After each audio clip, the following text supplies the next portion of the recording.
दुनिया के सबसे खतरनाक इलाके के बीच समुंदर की गहराई में एक ऐसी जेल मौजूद थी जिसका नाम सुनकर बड़े बड़े लोग कांप जाते थे, ड्रैगन प्रिजन। यह कोई आम जेल नहीं थी। यहाँ जो भी अंदर आता था वो अपनी मर्जी से कभी बाहर नहीं जा पाता था। लेकिन आज सालों बाद पहली बार कुछ अलग होने वाला था। सभी कैदी एक लाइन में खड़े थे और उनके सामने खड़ा था वो आदमी जिससे पूरी अंडरवर्ल्ड कांपती थी। एक बुजुर्ग आदमी भावुक होकर कहता है, मास्टर, आपने इतने साल खुद को यहाँ कैद रखा, बहुत सहा है आपने।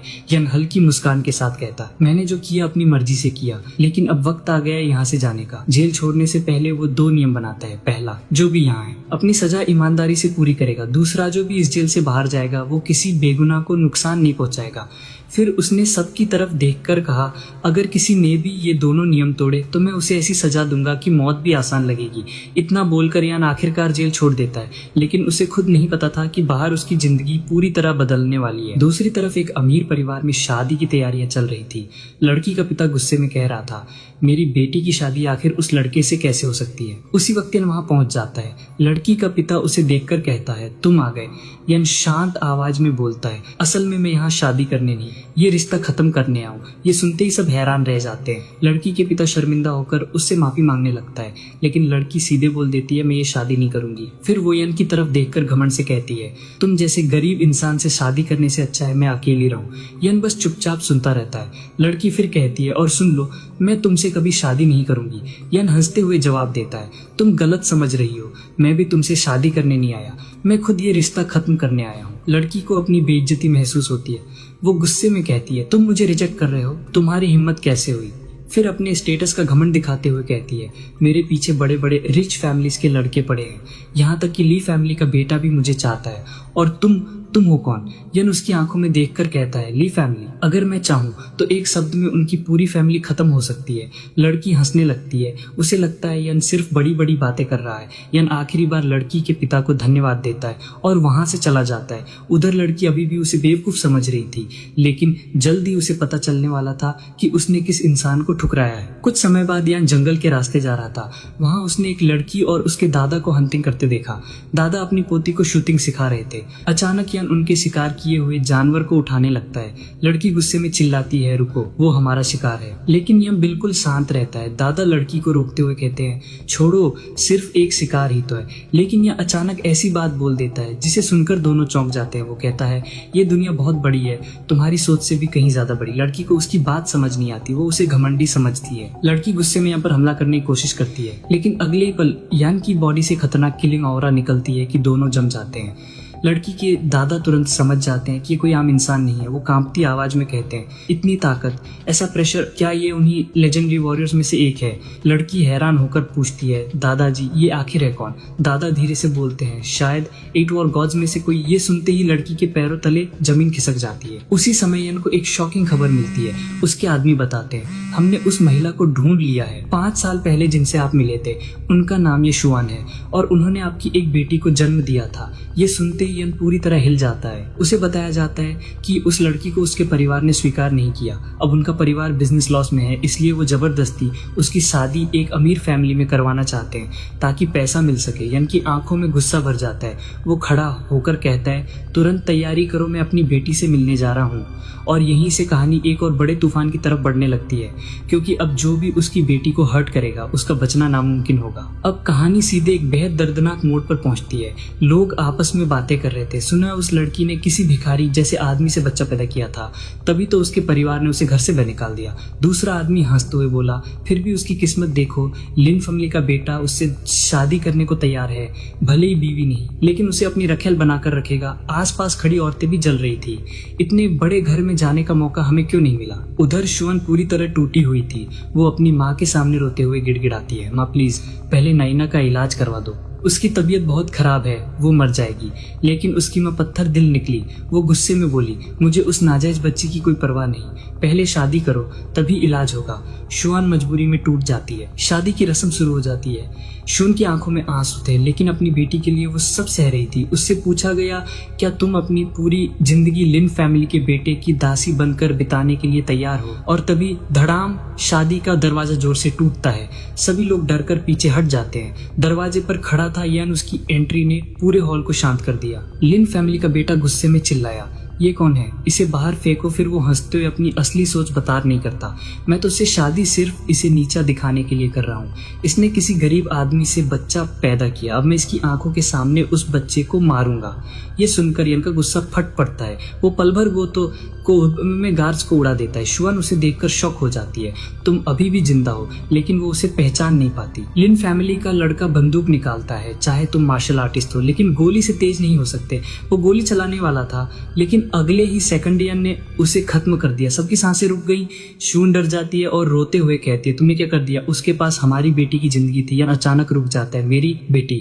तब उसे पता चलता है कि उसकी बेटी नाइना ल्यूकीमिया से लड़ रही है और इलाज के पैसे ना होने की वजह से उसकी जान खतरे में है। यन की आंखें खून से भर जाती हैं। ये फैमिली के लोग चीखने लगते हैं, तुमने लिन फैमिली के बेटे को मार दिया, अब हमारा पूरा परिवार खत्म हो जाएगा। यन सिर्फ एक लाइन बोलता है, 3 दिन के अंदर लिन फैमिली का नाम मिट जाएगा। ये सुनकर सबके चेहरे उतर जाते हैं, लेकिन यन को किसी की परवाह नहीं थी। उसे सिर्फ अपनी बेटी को बचाना था। वो तुरंत अस्पताल की तरफ निकल पड़ता है। अस्पताल में एक और शॉकिंग चीज चल रही थी। एक बूढ़ी दादी छोटी नाइना के पास रो रही थी। नाइना की हालत बहुत खराब थी और कुछ लालची लोग उसकी आंखें निकाल कर बेचने की बात कर रहे थे। दादी रोते हुए कह रही थी, मैं अभी तक उसके पिता को नहीं देख पाई, काश मैं उसे एक बार देख पाती। तभी वहां पहुंच जाता है। वो गुस्से में डॉक्टरों और गुंडों को रोक देता है। मेरी बेटी को कोई हाथ नहीं लगाएगा। पूरा अस्पताल कांप उठता है। छोटी नाइना दर्द से बेहोश हो चुकी थी। डॉक्टर्स ने बताया, अगर तुरंत इलाज नहीं हुआ तो वो हमेशा के लिए अपनी आंखें खो देगी। यन अपनी पत्नी से कहता है, मुझ पर भरोसा करो, मैं वापस आ चुका हूँ, अब मैं तुम दोनों की रक्षा करूंगा। वो तुरंत सिल्वर नीडल्स मंगवाता है और अपनी लेजेंडरी हीलिंग टेक्निक इस्तेमाल करना शुरू कर देता है। हर सेकंड उसकी ताकत कम हो रही थी, लेकिन वो रुक नहीं रहा था, क्योंकि इस बार बात उसकी बेटी की थी। काफी देर बाद छोटी नाइना धीरे धीरे आंखें खोलती है। कमजोर आवाज में कहती है, पापा क्या सच में आप हो? यन की आंखों से आंसू निकल जाते हैं। नाइना मुस्कुराकर कहती है, पापा बहुत हैंडसम है, लेकिन आपका चेहरा इतना सफेद क्यों है? यह सुनकर यन टूट ही जाता है। इतने सालों बाद पहली बार उसकी बेटी ने उसे पापा कहा था, लेकिन असली दुश्मन अभी खत्म नहीं हुए थे और आगे जो होने वाला था वो और भी खतरनाक था। हॉस्पिटल वाली घटना के बाद खबर आग की तरह फैल गई। जो लोग नाइना को नुकसान पहुंचाने में शामिल थे वो डर से कांपने लगे। उधर यन की वाइफ और बेटी को सेफ जगह ले जाया गया। यन के लोगों ने शहर की सबसे रेयर मेडिसिन्स इकट्ठा करनी शुरू कर दी ताकि नाइना जल्दी रिकवर कर सके। तभी एक आदमी क्यूरियोसिटी में पूछ बैठा, आखिर वो इंसान है कौन जिसके लिए इतनी बड़ी तैयारी हो रही है? अगली सेकंड उसे चुप कर दिया गया। जितना पूछा जाए उतना ही बोलो, वरना जिंदा नहीं बचोगे। सबको समझ आ चुका था मामला बहुत बड़ा है। इसी बीच अलग अलग जगहों पर शॉकिंग रिएक्शन शुरू हो गए। एक महिला को खबर मिलती है यान वापस आ चुका है। उसकी पत्नी को जबरदस्ती शादी के लिए मजबूर किया गया। उसकी बेटी को ऑपरेशन टेबल पर चढ़ा दिया गया और अपनी बेटी को बचाने के लिए यान ने अपनी सारी इंटरनल पावर खर्च कर दी। ये सुनते ही वो महिला गुस्से में आ जाती है। किसकी इतनी हिम्मत हुई? दूसरी तरफ एक पावरफुल जनरल चिल्लाता है, तुरंत मेरे 1 लाख सोल्जर्स तैयार करो, मैं पूरा किंग सिटी मिटा दूंगा। उधर नावी को ऑर्डर दिया जाता है, सारे जहाज तुरंत किंग सिटी की तरफ बढ़ाओ। समुद्र के सारे रूट्स ब्लॉक कर दिए जाते हैं। दूसरे देशों तक खबर पहुंच जाती है। कुछ बड़े बिजनेसमैन सीधे किंग सिटी की इकोनॉमी कंट्रोल करने लगते हैं। हर पावरफुल इंसान सिर्फ एक जगह जा रहा था, किंग सिटी। सब पूछ रहे थे आखिर वहां हुआ क्या है। ऊपर तक सरकार भी पैनिक में आ गई। उन्होंने तुरंत इन्वेस्टिगेशन करवाई और फिर उन्हें सच पता चला ये सभी लोग यन के लॉयल फॉलोअर्स हैं और वो अपनी बेटी के साथ हुए अत्याचार का बदला लेने जा रहे हैं। गवर्नमेंट के बड़े अधिकारी भी टेंशन में आ गए, क्योंकि यन ने देश के लिए बहुत कुछ किया था। उसके बिना देश आज इतना पावरफुल नहीं होता। एक ऑफिसर ने साफ कहा, अगर यन के फॉलोअर्स बदला लेना चाहते हैं तो उन्हें कोई नहीं रोकेगा। आज देश भी उस पर एहसानमंद है। ये सुनकर पूरा सिस्टम साइलेंट हो गया। अब किंग सिटी की किस्मत यन के हाथ में थी। कुछ घंटों बाद यन होश में आता है। सब लोग इमोशनल होकर उसके पास खड़े थे। मस्त, अगर आपको कुछ हो जाता तो हम जी नहीं पाते। यन सबसे पहला सवाल पूछता है, मेरी बेटी कैसी है? उसे बताया जाता है वो अब सेफ है, उसकी आंखें पूरी तरह ठीक हो चुकी हैं, बस शरीर थोड़ा वीक है। यन पहली बार चैन की सांस लेता है, लेकिन अगले ही पल उसकी आंखों में बदले की आग दिखने लगती है। अब हिसाब बराबर करने का वक्त आ गया है। यन के सामने हॉस्पिटल वाला आदमी लाया जाता है। वो डर के मारे रोने लगता है। मुझे माफ कर दो, मुझे लिन फैमिली के बेटे ने मजबूर किया था। उसने कहा था कि आपकी बेटी को आपकी वाइफ के सामने तड़पा कर मार देगा। ये सुनकर पूरा कमरा खामोश हो गया। यन धीरे से बोलता है, लिन फैमिली। उसकी आवाज इतनी डरावनी थी कि सब कांप गए। यान के फॉलोअर्स चिल्लाने लगे, लिन फैमिली खत्म होनी चाहिए, उनका पूरा खानदान मिटा दो। एक जनरल बोला, बस आपका ऑर्डर चाहिए, हम पूरे शहर को खत्म कर देंगे। लेकिन यान तुरंत रोक देता है, मैं बेगुनाह लोगों को नहीं मारता, गलती सिर्फ लिन फैमिली की है और सजा भी वही भुगतेंगे। इसके बाद यान अपनी वाइफ और बेटी के पास जाता है। उसकी बेटी खुशी से बोलती है पापा, और उसे कसकर पकड़ लेती है। यान इमोशनल हो जाता है। वो अपनी वाइफ से कहता है, इन सालों में तुम दोनों ने बहुत दर्द सहा है, अब मैं तुम्हें दुनिया की सबसे खुश जिंदगी दूंगा। उसकी वाइफ मुस्कुराकर कहती है, मुझे तुम पर भरोसा है। फिर यान अपनी वाइफ को बेटी पकड़ाते हुए कहता है, तुम नैना का ध्यान रखो, मुझे कुछ अधूरा काम खत्म करना है। उसकी वाइफ घबराकर पूछती है, तुम पूरा शहर तो नहीं मिटा दोगे ना? यान हल्का सा मुस्कुराता है, मैं किसी मासूम को नुकसान नहीं पहुंचाता। लेकिन लिन फैमिली, अब उनका अंत है। इसी बीच उसका लॉयल जनरल कहता है कि उसने 1 लाख सोल्जर्स बुला लिए हैं। यान गुस्से में उसे डांट देता है, तुम देश की सेना को पर्सनल रिवेंज के लिए इस्तेमाल नहीं कर सकते। जनरल बोलता है, मैं आपकी खातिर अपनी पोस्ट छोड़ दूंगा। लेकिन यान उसे वापस भेज देता है, ये मेरा पर्सनल मैटर है और इसे मैं खुद खत्म करूंगा। अब अगला चैप्टर सीधे लिन फैमिली के विनाश का होने वाला है। यान ने अपने लॉयल जनरल को साफ आदेश दिया, अपनी आर्मी तुरंत वापस ले जाओ। जनरल अभी भी जाना नहीं चाहता था। बॉस, इतने साल बाद आपको मिला हूँ, मैं नहीं जाना चाहता। यान थोड़ा नरम पड़ता है, ठीक है, सिर्फ एक दिन किंग सिटी में रुक सकते हो। जनरल खुश होकर बोलता है, थैंक यू बॉस। उधर बाकी फॉलोअर्स भी वापस लौटने लगे। सब समझ चुके थे कि यान अपना बदला खुद लेने वाला है। अचानक लगातार बुरी खबरें आने लगती हैं। सर, हमारी कंपनीज किसी अननोन ग्रुप ने खरीद ली। सर, हमारे फैक्ट्रीज पर हमला हो गया। सर, हमारे गुड्स लूट लिए गए। सर, हमारे आदमी गायब हो रहे हैं। सर, गवर्नमेंट भी हमारे लोगों को अरेस्ट कर रही है। लिन फैमिली हेड पूरी तरह शॉक हो जाता है, आखिर ये सब कर कौन रहा है? लेकिन असली नाइटमेयर अभी शुरू हुआ था। कुछ देर बाद गार्ड्स भागते हुए आते हैं। सर, हमारे घर को लोगों ने घेर लिया है। लिन फैमिली हेड पूछता है, कितने लोग हैं? गार्ड कांपते हुए बोलता है, सिर्फ 5 लोग। लिन फैमिली हेड हंस पड़ता है, सिर्फ 5 लोग। लेकिन गार्ड डरते हुए कहता है, वो इंसान नहीं, मॉन्स्टर्स हैं। अब लिन फैमिली हेड खुद बाहर जाता है। बाहर यान के टॉप वॉरियर्स खड़े थे। लिन फैमिली हेड रिश्वत देने की कोशिश करता है, जो चाहिए ले लो, पैसा, प्रॉपर्टी, पावर। लेकिन उनमें से एक आदमी मुस्कुराकर कहता है, हमें सिर्फ तुम्हारा सिर चाहिए। ये सुनते ही लिन फैमिली हेड गुस्से से हमला करने का आदेश देता है, लेकिन उसके गार्ड सेकंड्स में खत्म हो जाते हैं। अब उसे समझ आता है कि मामला बहुत बड़ा है। यन सामने आता है। लिन फैमिली हेड शॉक हो जाता है, तुम कौन हो? यन शांत आवाज में पूछता है। लिन फेंग तुम्हारा बेटा था, वो जवाब देता है। यन की आंखें ठंडी हो जाती हैं, तो अब तुम भी उसके पास जाओगे और लड़ाई शुरू हो जाती है। लिन फैमिली ने अपना हिडन मार्शल आर्ट्स मास्टर बुला लिया। उसे लगा अब सिचुएशन बदल जाएगी।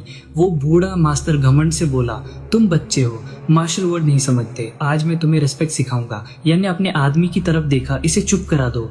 बस अगले ही पल वो बूढ़ा मास्टर खत्म हो गया। मरने से पहले वो अपनी फेमस फैमिली का नाम लेने की कोशिश करता है, लेकिन किसी को फर्क नहीं पड़ता। लिन फैमिली पूरी तरह खत्म हो जाती है। पूरा शहर शॉक में था। क्या सच में लिन फैमिली खत्म हो गई? ये किसने किया? उधर ये फैमिली में भी पैनिक था। शुअन की माँ को अचानक यान की बात याद आती है, क्या ये सब उसी ने किया? लेकिन फिर खुद को समझाने लगती है, नहीं, वो इतना पावरफुल नहीं हो सकता। उन्हें अभी भी सच पता नहीं था। ये फैमिली सोच रही थी कि अब खतरा खत्म हो गया है। उनकी माँ बोली, अब शुअन को वापस बुलाओ, हमें उससे अभी और फायदा लेना है। मतलब इतनी बड़ी ट्रेजेडी के बाद भी वो नहीं बदले। उनकी लालच अभी भी खत्म नहीं हुई थी और ये लालच आगे उन्हें बहुत भारी पड़ने वाला था। उधर यान अपनी वाइफ के पास लौटता है। शुआन उसे कसकर पकड़ लेती है, मुझे और नाइना को फिर अकेला मत छोड़ना। यान उसकी आंखों में देखकर कहता है, अब कभी नहीं, मैं वापस जरूर आऊंगा। उसकी वाइफ फाइनली उस पर भरोसा कर लेती है, लेकिन यान के चेहरे से साफ था कि अभी भी कुछ अधूरे हिसाब बाकी हैं। लिन फैमिली खत्म करने के बाद यान अपनी वाइफ के पास लौट ही रहा था, तभी रास्ते में उसकी पहली वाली फियांसे से फिर मिल जाती है। वो उसे देखते ही एटीट्यूड में बोलती है, तुम फिर यहाँ क्यों आए हो? यान सीधा जवाब देता है, मैं रिश्ता खत्म करने आया हूँ। लेकिन सिया को लगता है कि यान बस अटेंशन लेने की कोशिश कर रहा है।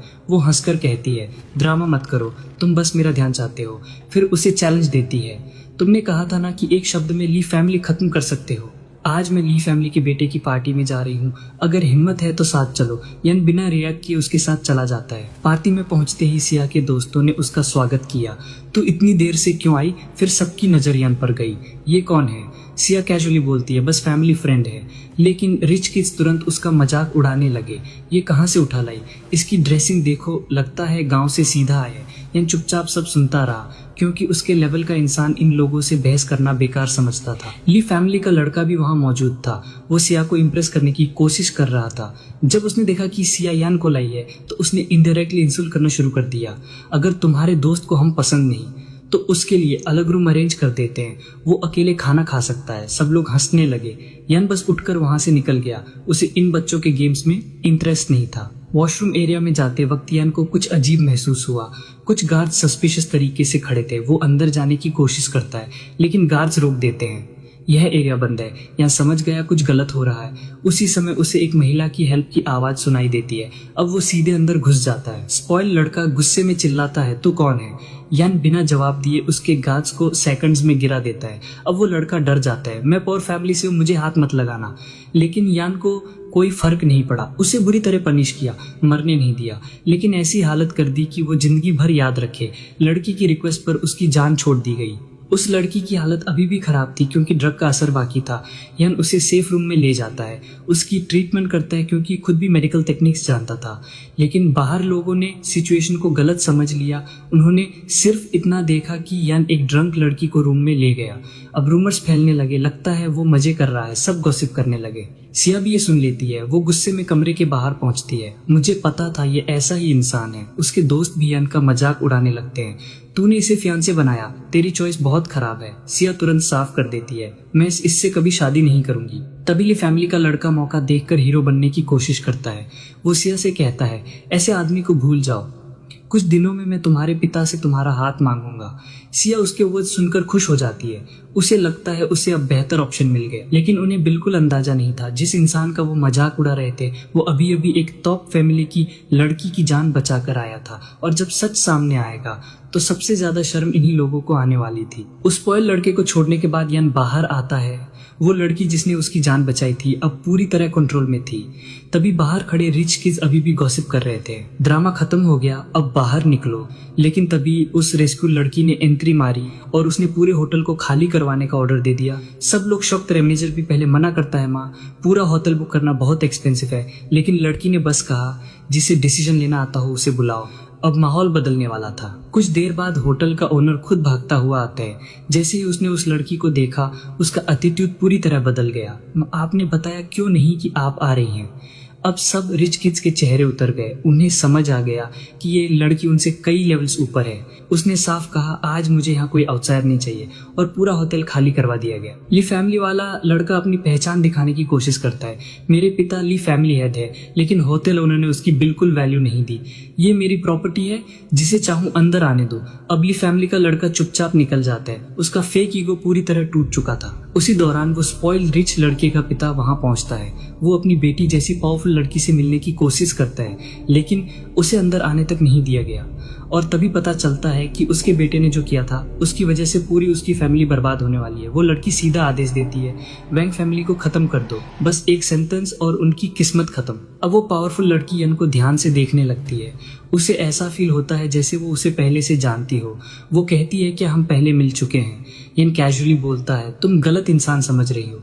लेकिन लड़की को पूरा यकीन था कि उसके पीछे कोई बड़ा सीक्रेट है। सीन शिफ्ट होता है सिया के घर। यन ऑफिशियली उसके पिता से मिलने जाता है। वो सीधा बोलता है, मैं ये एंगेजमेंट खत्म करना चाहता हूँ। सिया के पिता शक हो जाते हैं। उन्हें लगता है सिया ने कुछ गलत किया होगा, लेकिन यन साफ कर देता है, गलती आपकी बेटी की नहीं है, मेरी पहले से वाइफ और डॉटर है। ये सुनकर सिया के पिता पूरी तरह शॉक्ड रह जाते हैं। यान बताता है कि उसे हाल ही में पता चला कि उसकी वाइफ और डॉटर मौजूद है। वो कहता है, मैं अपनी वाइफ और डॉटर को छोड़ने वालों में से नहीं हूँ, इसलिए ये रिश्ता सही नहीं है। सिया के पिता उसकी ऑनेस्टी देखकर रिस्पेक्ट करने लगते हैं। वो दुखी होकर रिश्ता खत्म करने के लिए मान जाते हैं। यान घर लौटता है। उसकी छोटी बेटी नाइना दौड़कर उसे पकड़ लेती है। पापा, मुझे लगा आप फिर छोड़कर चले जाओगे।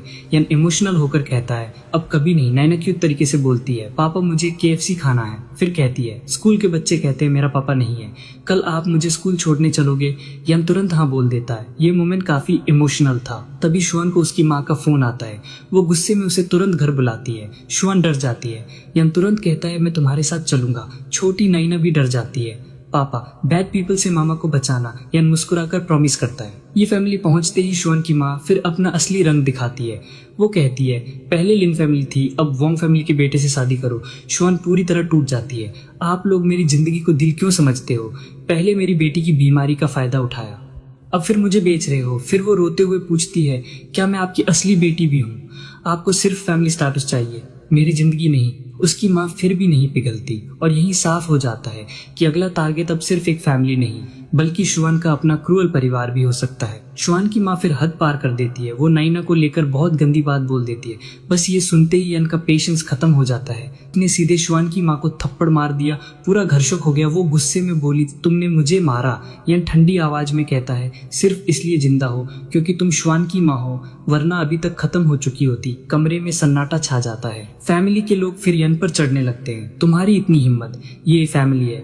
लेकिन यन बिल्कुल नहीं डरता। वो शुआन की तरफ देखकर कहता है, तुम मेरी वाइफ हो, मैं किसी को तुम्हें हर्ट करने दूंगा, चाहे वो तुम्हारी माँ ही क्यों ना हो। शुआन इमोशनल हो जाती है। पहली बार कोई उसके लिए इतनी मजबूती से खड़ा हुआ था। फैमिली की दादी फिर नया दिल देती है, अगर वोंग फैमिली के बेटे से शादी कर लो तो हम तुम्हारी सारी गलतियां माफ कर देंगे। लेकिन इस बार शुआन टूटती नहीं। वो सीधा बोलती है, मैं मना करती हूँ। पूरा परिवार शॉक हो जाता है। दादी चिल्लाती है, क्या तुमने? शुआन फिर कहती है, मैं ऑलरेडी मैरिड हूँ, मैं किसी और से शादी नहीं करूंगी। गुस्से में फैमिली वाले उसे पकड़ने की कोशिश करते हैं। इसे बंद कर दो, शादी वाले दिन ही बाहर निकालेंगे। लेकिन यान आगे आ जाता है। वो कोलतोन में कहता है, अगर हाथ बचाने हैं तो पीछे हट जाओ, कुछ लोग अटैक करने आते हैं। लेकिन यान के लोग इंस्टेंटली उन्हें रोक देते हैं। अब कोई आगे बढ़ने की हिम्मत नहीं करता। तभी यान के फॉलोअर्स एक फनी लेकिन इमोशनल रीजन से रुकना चाहते हैं। उन्हें पता चलता है कि नाइना का बर्थडे आने वाला है। वो कहते हैं, वो छोटी प्रिंसेस का बर्थडे है, बर्थडे सेलिब्रेट करके जाएंगे। यान पहली बार मुस्कुराता है। मेरी बेटी का बर्थडे, उसकी आंखें भर जाती हैं। इस बार उसका बर्थडे यादगार होगा। इसके बाद पूरी दुनिया जैसे एक्टिवेट हो जाती है। कोई लग्जरी होटल बुक कर रहा था, कोई रेयर गिफ्ट्स अरेंज कर रहा था, कोई ज्वेलरी, कोई टॉयज, कोई सरप्राइज प्लानिंग। यान के फॉलोअर्स दुनिया भर से गिफ्ट्स भेजने लगे। हर कोई उसकी बेटी को खुश करना चाहता था। ऊपर गवर्नमेंट तक खबर पहुंच जाती है, यान अपनी बेटी का बर्थडे मना रहा है। ऑफिशियल्स तुरंत डिस्कशन करते हैं, उसने देश के लिए बहुत किया है, हमें भी सिक्योरिटी प्रोवाइड करनी चाहिए। उन्हें फॉरेन थ्रेट की खबर भी मिलती है, इसलिए सीक्रेटली उसकी फैमिली की प्रोटेक्शन बढ़ा दी जाती है। उधर यन अपनी फैमिली के साथ उनके छोटे से रेंटेड घर में जाता है। नाइना एक्साइटेड होकर उसे अपना रैबिट दिखाती है। पापा देखो कितना क्यूट है। यन मुस्कुराकर कहता है, तुम्हारी तरह क्यूट है। ये छोटा सा सीन काफी होलसम था। लेकिन वहां पहुंचते ही फिर ड्रामा शुरू हो जाता है। शुअन की मायन को इंसल्ट करती है, तुमने हस्बैंड और फादर की ड्यूटी निभाई, मेरी बेटी को रिच फैमिली में भेजना गलत कैसे है। वो यहाँ तक कह देती है, नाइना को अपने साथ ले जाओ, उसके बिना मेरी बेटी बेहतर शादी कर सकती है। ये सुनकर नाइना रोने लगती है। लेकिन यान खामले कहता है, मैं शुआन से शादी करूंगा और उसे पूरी जिंदगी खुश रखूंगा। माँ हंसते हुए चैलेंज देती है, पहले 1 करोड़ छोड़ो, कम से कम 10 लाख लाकर दिखाओ। 3 दिन में पैसे लाओ वरना मेरी बेटी से दूर हो जाओ। यान बिना डरे जवाब देता है, ठीक है 3 दिन बाद पैसे मिल जाएंगे। अब सबको लगता है उसने बड़ी गलती कर दी, लेकिन यान के चेहरे पर कॉन्फिडेंस बता रहा था कि 3 दिन बाद पूरा खेल पलटने वाला है। नाइना अपनी बर्थडे विश बताती है, पापा मुझे बड़ा सा केक चाहिए और मैं अपने सारे क्लासमेट्स को भी बुलाऊंगी। यान बिना सोचे बोलता है, जो मेरी प्रिंसेस चाहेगी वही होगा। शुआन हंसकर कहती है, उसे स्पॉइल मत करो। यान तुरंत जवाब देता है, अगर मैं अपनी बेटी को स्पॉइल नहीं करूंगा तो कौन करेगा। ये छोटा सा फैमिली मोमेंट काफी होलसम था। बर्थडे वेन्यू था चिंग सिटी ग्रैंड होटल। उधर एक बिजनेसमैन अंदर घुसने की कोशिश करता है। मैं बिजनेस मीटिंग के लिए आया हूँ, लेकिन गार्ड्स उसे रोक देते हैं। आज पूरा होटल प्राइवेट बुकिंग पर है। वो आदमी एटीट्यूड दिखाता है, जानते हो मैं कौन हूँ। लेकिन गार्ड्स बिल्कुल नहीं डरते क्योंकि आज होटल किसी और लेवल के लोगों के लिए बुक था। फिर बड़े बड़े बिजनेसमैन आने लगते हैं।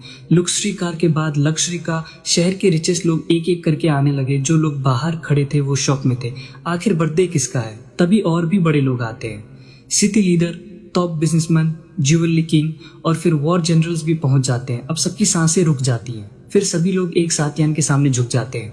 ग्रीटिंग्स यान। पूरा होटल साइलेंट हो जाता है। लोगों को समझ आ जाता है कि नाइना का फादर कोई नॉर्मल इंसान नहीं है। सबकी नजर यान की गोद में बैठी नाइना पर जाती है। अब लोग उसे अलग नजर से देखने लगे। नाइना के क्लासमेट्स भी पार्टी में आते हैं, लेकिन कुछ पेरेंट्स गॉसिप करना शुरू कर देते हैं। सुना है नाइना सिंगल मदर की बेटी है, उसकी माँ का कैरेक्टर भी ठीक नहीं। यान ये सब सुन लेता है, उसकी आंखें ठंडी हो जाती हैं। एक छोटा बच्चा नाइना को चिढ़ाने लगता है, तुम्हारा कोई असली पापा नहीं है, वो तुम्हारे स्टेप फादर हैं। नाइना रोते हुए बोलती है, वो मेरे रियल पापा हैं। बच्चा फिर उसकी माँ के बारे में गलत बोलता है। अब यन का गुस्सा एक्सप्लोड हो जाता है। यन तुरंत सिक्योरिटी को आदेश देता है, इन लोगों को बाहर निकालो और इन्हें समझाओ कि किसके बारे में क्या बोलना चाहिए। फिर वो साफ कहता है, मेरी वाइफ और डॉटर के बारे में कोई गलत बोलेगा तो मैं बर्दाश्त नहीं करूंगा। बाकी लोग तुरंत डर जाते हैं। इसके बाद एटमॉस्फेयर फिर नॉर्मल किया जाता है। यन खुद स्टेज पर जाता है, आज मेरी बेटी का बर्थडे है, आप सब आए, इसके लिए धन्यवाद। आज सिर्फ खुशियां होंगी। अब सेलिब्रेशन शुरू हो जाती है। गिफ्ट्स की बारिश होने लगती है। कोई मिलिट्री बैज देता है, कोई रेयर शिप मॉडल, कोई प्राइसलेस जेमस्टोन, कोई बुलेट प्रूफ गिफ्ट। हर गिफ्ट इतना एक्सपेंसिव था कि लोग सोच भी नहीं सकते थे। और फिर एक स्पेशल अनाउंसमेंट होता है, आज से नैना ऑफिशियली किंगडम प्रिंसेस जैसी प्रोटेक्शन पाएगी। पूरा हॉल क्लैप करने लगता है। नैना खुशी से झूम उठती है। पार्टी खत्म होने के बाद यान अपनी फैमिली को सरप्राइज देता है। वो शुअन को एक न्यू हाउस की कीज देता है। अब ये हमारा घर है। शुअन इमोशनल हो जाती है। फिर यान उससे कहता है, चलो ऑफिशियली शादी रजिस्टर कर लेते हैं, तुम्हें बिना नाम के और नहीं रखना चाहता। शुअन आंसू भरकर कहती है, मैं तैयार हूँ। उधर उसके पेरेंट्स फाइनली रियलाइज करने लगते हैं, जिस इंसान को वो गरीब समझ रहे थे वो शायद उनकी सोच से कहीं ज्यादा बड़ा निकला। तो दोस्तों, फिलहाल इस कहानी का चैप्टर यहीं खत्म होता है, लेकिन असली खेल अभी बाकी है। आगे इनकी असली पहचान सामने आएगी और शुअन की फैमिली का क्या होगा वो देखने लायक होगा। अगर आप इस स्टोरी का अगला पार्ट चाहते हो तो इस वीडियो पर 2000 लाइक्स कर दो और ऐसे ही अमेजिंग स्टोरी के लिए मैनवा सेंसी को सब्सक्राइब जरूर करना।